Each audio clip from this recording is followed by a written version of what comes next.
Atëherë, në radhë parë ishte një takim shumë pozitiv dhe produktiv, sepse kemi dakordsuar për faktin që do duhet gjemi kandidaturë që duhet të unifikoj të gjithë spektrin opozitar. Dhe ky është një lajm shumë i mirë për gjithë qytetarët e Tiranës që të gjitha partitë politike, opozitare apo jo, të gjitha forcat politike kanë një lloj konsensusi për dalë me një emër i cili mundet përballet në garën në ditën më të parë me Ogerta Manastirliun, me kandidaten që simbolizon Covidin dhe vdekjen në kryeqytet dhe në mbar vendin dhe ta mposhim. Kështu që thënë këtë, ky është një lajm i mirë që dakordsia është në parim, është arritur për gjetur një emër të tillë. Pastaj për teknikalitete, për propozime, po është e vërtet.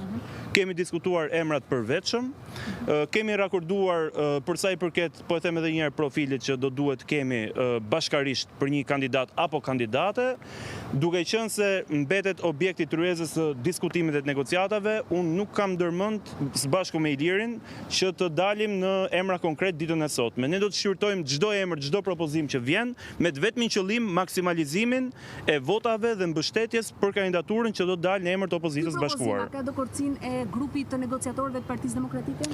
Po ne ja ku jemi të dy, ndërkohë që zoti Noka është në një aktivitet tashmë, është në mbledhje komisioni, pa diskutim që po ka marr okejin edhe nga ana jon për të shqyrtuar, do ta shqyrtojmë në ditët në vijim, sepse edhe koha nuk pret, dhe pa diskutim do t'ja bëjmë dije publikut në momentin e parë. Rëndësi ka qëllimi. Qëllimi është shumë pozitiv, qoftë nga përfaqësuesit e Partisë Mundësia apo nga partitë e tjera parlamentare, që ne të kemi një kandidaturë që të bëjë ndryshimin në Tiranë. Zoti Alim Mehmeti, ju keni pasur kontakte dhe me Endri Shabanin. A mund të na zbuloni më shumë? A biseduat për kandidatin e Bashkisë Tiranës? A do ketë negociata me këtë parti?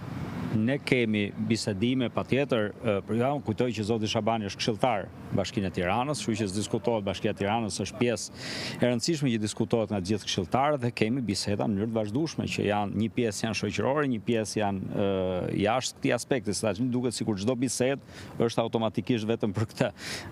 Jo, ne flasim në mënyrë të vazhdueshme për ecurinë e Bashkisë Tiranës, patjetër.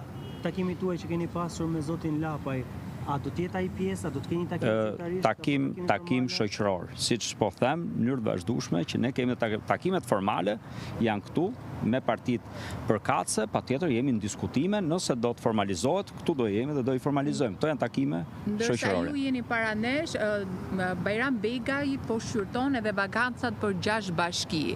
Nëse do kemi një dekret për garën e Tiranës dhe ajo do jetë antikushtetuese, a do merrni pjesë në zgjedhje të palishme dhe antikushtetuese?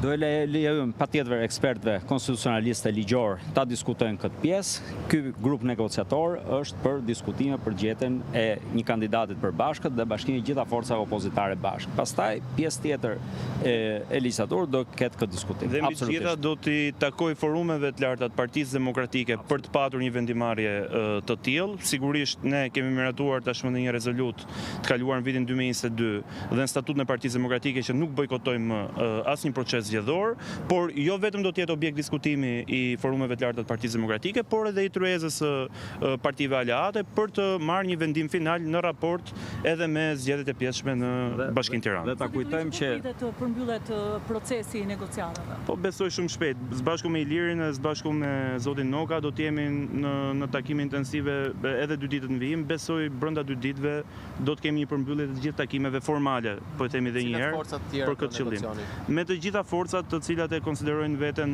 opozit dhe sigurisht kanë një emërues për bashkët me Partinë Demokratike për sa i përket kundërsharit politik që është kryeministri i vendit, është Edi Rama. Po është çështje e zauruar, e kemi thënë 100 herë këtë pjesë. Faleminderit gjithëve. Faleminderit.